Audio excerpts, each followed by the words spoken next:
दोस्तों नमस्कार। Colonel Ajay, CEO Ajay astro money group first global astro finance digital channel से आपसे मुखातिब होता हूं। आज शुक्रवार 14 मार्च सन 2025। दोस्तों आज पूरा देश हर्षोल्लास से रंगों का त्यौहार, प्यार का त्यौहार, भाईचारे का त्यौहार होली सेलिब्रेट कर रहा है। मैं अपने पूरी चैनल की टीम की तरफ से, अपनी तरफ से आप सभी को बहुत बहुत शुभकामनाएं और बधाइयाँ प्रेषित करता हूँ। दोस्तों त्यौहार हमारा भाईचारा लाता है, आपस में सौहार्द लाता है, आपस के मन मुटावों को, बैर भावों को ख़त्म करने के लिए होता है और इसमें सभी धर्म जाति विशेष के लोग इसमें पार्टिसिपेट करते हैं। दोस्तों आओ हम भी सतरंगी जो कलर हैं उनको अपनी ज़िंदगी के अंदर, अपनी लाइफ के अंदर घोलें और चारों तरफ खुशियों के रंग बिखेरें, ऐसी हमारी कामना है। दोस्तों खबर निकल के आ रही है कि सरकार ने दलहन पर कृपा दृष्टि की है। अरहर, उड़द और मसूर की 100% खरीदारी होगी, ऐसा कहना है माननीय कृषि मंत्री शिवराज सिंह जी चौहान का। केंद्र सरकार ने जितनी दालें पैदा होगी उतने खरीदने को तैयार है, ऐसा कहना है कृषि मंत्रालय ने कहा। केंद्र सरकार ने न्यूनतम समर्थन मूल्य पर तुअर, उड़द और मसूर के उत्पादन का 100% खरीदने की अपनी कमिटमेंट के तहत प्रमुख दलहन उत्पादक राज्यों में तुअर की खरीदी बढ़ा दी है। सरकार ने कुल 13.22 लाख टन तुअर की सरकारी खरीद की मंजूरी दी है। श्री शिवराज सिंह चौहान साहब ने आंध्र प्रदेश, छत्तीसगढ़, गुजरात, हरियाणा, कर्नाटक, मध्य प्रदेश, महाराष्ट्र, तेलंगाना, उत्तर प्रदेश से 13.22 लाख टन तुअर की खरीदारी की मंजूरी दी है। साथ साथ आंध्र प्रदेश, गुजरात, कर्नाटक, तेलंगाना, महाराष्ट्र में भी खरीदारी का काम पहले से ही चल रहा है, जिसमें 11 मार्च तक 1.31 लाख टन तुअर की सरकारी खरीदी की गई है, जिससे लगभग 89,219 यह किसान इससे लाभान्वित हुए हैं। मंत्रालय के अनुसार अन्य राज्यों में भी यह प्रक्रिया जल्दी शुरू होने की उम्मीद है।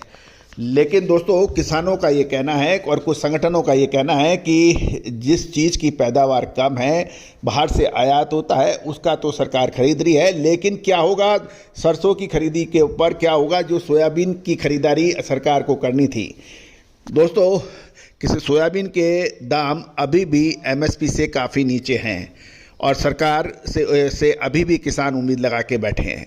तो दोस्तों यही कहना है किसानों का कि जब किसी आइटम या किसी कमोडिटी के भाव काफ़ी बढ़ते हैं तो सरकार खरीदने की बात कर रही है, जब घट रहे होते हैं तो जो कमिटमेंट की है उसमें भी पूरा नहीं उतरती। सरसों में कितनी बाइंग पिछले साल हुई थी, कितना लक्ष्य कितना पूरा हुआ, गेहूँ में कितना पूरा हुआ, सोयाबीन में कितना पूरा हुआ। लेकिन हमें आशा नहीं छोड़नी चाहिए क्योंकि ये सरकारी खरीद से किसान लाभान्वित होते हैं।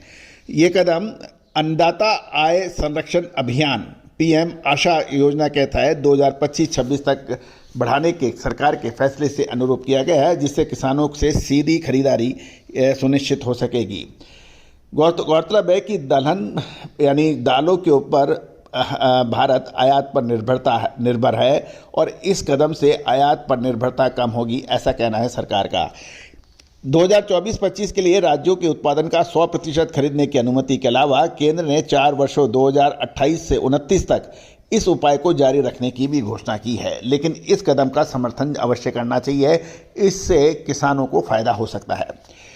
मूल्य समर्थन योजना के अंतर्गत खरीद का प्रबंधन भारतीय राष्ट्रीय कृषि विपणन संघ, जिसे नाफेड कहते हैं, और भारतीय राष्ट्रीय सहकारी उपभोक्ता संघ एनसीसीएफ जैसी केंद्रीय नोडल एजेंसी द्वारा किया जाएगा, जो राज्य स्तरीय एजेंसियों को ई समृद्धि पोर्टल जैसे डिजिटल प्लेटफॉर्मों का उपयोग करती है।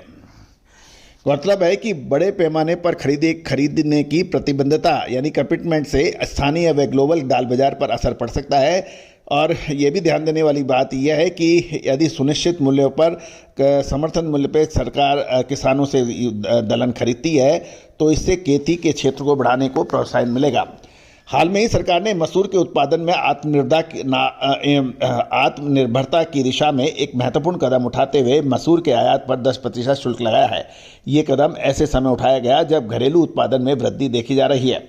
भारत मुख्यतः तंजानिया, मोजाम्बिक, मालवी और म्यांमार से दालों का आयात करता है और म्यांमार पारंपरिक रूप से सबसे बड़ा हमारा सप्लायर रहा है, जबकि दीर्घकालीन सप्लाई कॉन्ट्रैक्ट को सुनिश्चित करने के लिए सरकारी प्रयासों के कारण अफ्रीकी देशों को अब बढ़ावा मिल रहा है और भारत कनाडा, रूस और ऑस्ट्रेलिया से भी दालों का आयात करता है। यदि केंद्र सरकार द्वारा दालों की समर्थन मूल्य पर पर्याप्त खरीद की जाती है तो इसका असर बाजार पर पॉजिटिव पड़ सकता है और किसानों को एक सुरक्षा मिलेगी।